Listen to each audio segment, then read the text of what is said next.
दर्शक बंधु आज आम एभली जड़े आम गुरु भाई निकट में पहुँचुचु से आश्रम प्रति तांकर बहुत अवदान रही से भी आश्रम ट्रस्ट बोर्ड रे सदस्य अच्छा भुवनेश्वर आश्रम गठन में तांकर भूमिका अतुलनीय तेणु सी आज बयसर अपराह्न उपनीत होती श्री अनुज कुमार दास तांको पाखे आम आज जाकि पहुँचा साक्षात्कार नवा सी किभली अच्छा देखा एवं आमर दर्शक बंधु मानू अनुरोध से भली जड़े व्यक्तित्व को आम जदि पाइचु सहित आम कथबार्ता करने चेष्टा करूँ तापर आम शरणागत हो किसी उपदेश नापी चेष्टा करूँ यही भाव में जड़े व्यक्तित्व को आम दर्शन करने को जा आसतु से अनुज कुमार दास घर हूँ आमर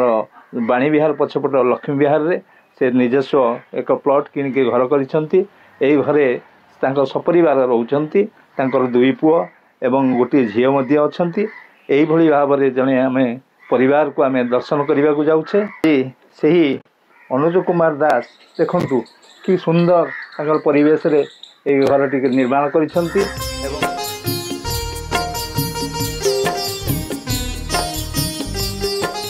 जय गुरु आत्माराम देव प्रिय दर्शक बंधु आमे आसी आज आमर जड़े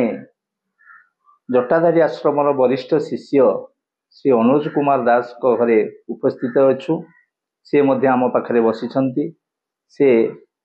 अपराह्न आज उपनीत हेले सक्रिय अच्छा बर्तमान 86 वर्ष ऊर्ध्व हेबणी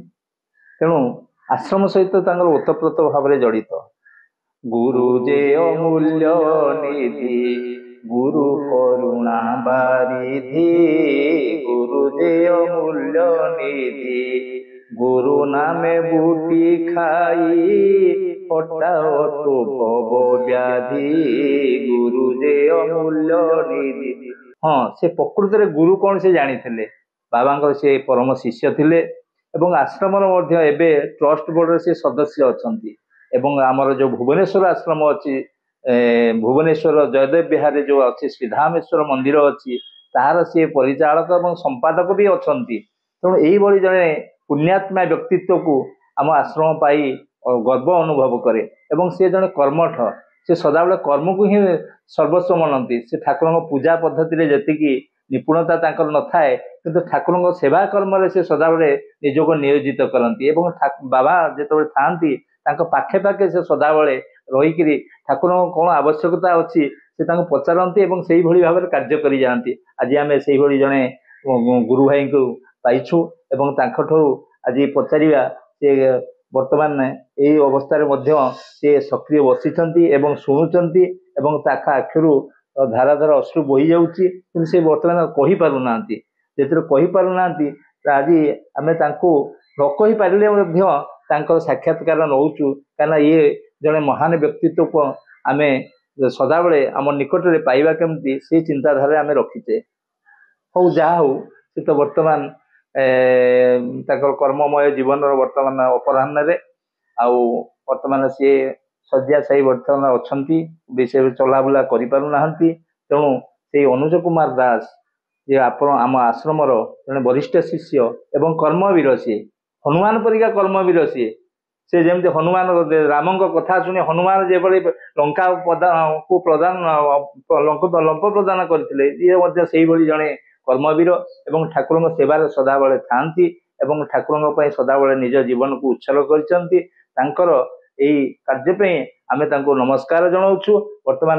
बड़ पुओ जी अच्छा पचारि बुझा संपर्क किसी आपण ना टे कहतु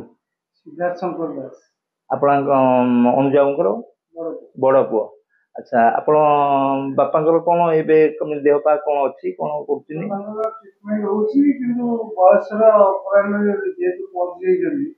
औषधर एत उपकारिता मिल पार बट चेष्टा कर मनोबल दृढ़ थी बर्तमान मेडिसिन खाऊँ सेवा जहाँ दिया सब निज नित्यकर्म भी कर निज कार्य चेष्टा कर जाओ तुम्हें गोटे एभली गोटे व्यक्तित्व को पाइछ तुम पिता गोटे एभली जड़े व्यक्तित्व से प्राय समस्त भुवनेश्वर जो गठन है ये बोधे समस्त सहित परिचित थे समसामयिक माने ये अत्यंत ये प्रियता तांकर थिला एवं आको प्राय समस्ते जानिछंती बहुत संगठन सहित जड़ित एवं बहुत आध्यात्मिक संगठन सहित मध्य जड़ित तेणु तांकर ही माने कर्म को तुम किभली भाबे अनुभव करूछ आमे तो तांको जीवन कर्म विषय बहुत किछि देखिछु आ शिक्षा लाभ कर किंतु आमे तांको भली कर्मवीर हेबार साहस आज पर्यंत जुटै पारिलु किछिटा शारीरिक असुस्थता और किछिटा मानसिक असुस्थता भितर आमे गति करूछु हेले बापांको टाइप रो आमे कर्मवीर हेई पारिलु सी आज बयस रे 86 वर्ष रे पदार्पण कला परे भी सी विगत तांको बयस 80 85 वर्ष पर्यंत से खटी चलथि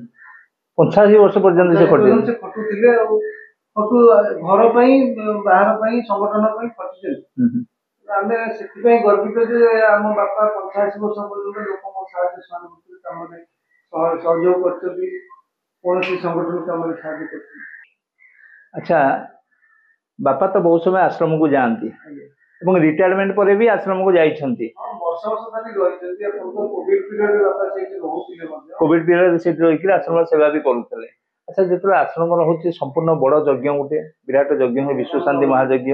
माघ सप्तमी ठार आरंभ हुए 5 दिन व्यापी हुए एवं तापर दुर्गा पूजा हुए यही समय रे बापा सेठी जाउथबे आश्रम को जाई कि से तांको आश्रम यज्ञ पूर्व 8 दिन 10 दिन आगु आज्ञा जिबे यज्ञ सरीबार 10-12 दिन पर फेरे फेरी अच्छा सी यज्ञ समस्त जिनस बाबा संगे सहयोग करी तुलांती एवं सब गुरु भाई मान संगे से उत्तप्रत भाव जड़ित रही सब कर्म को से आदरी नियन। अच्छा जाऊ ठाकुर से करुणा था ठाकुर द्वारा आशीर्वाद रे से आज पर्यंत गुरु गुरु गुरु गुरु आत्माराम भजन करुछंती दृढ़ हाँ दृढ़ोक्ति करुछंती तेणु से परमात्मा तांको आउरी निरोग करंतु एवं से सुस्थ रुहंतु तांकर दीर्घायु कामना करिकि रहउछु। जय गुरु आत्माराम देव। हरे कृष्ण कृष्ण कृष्ण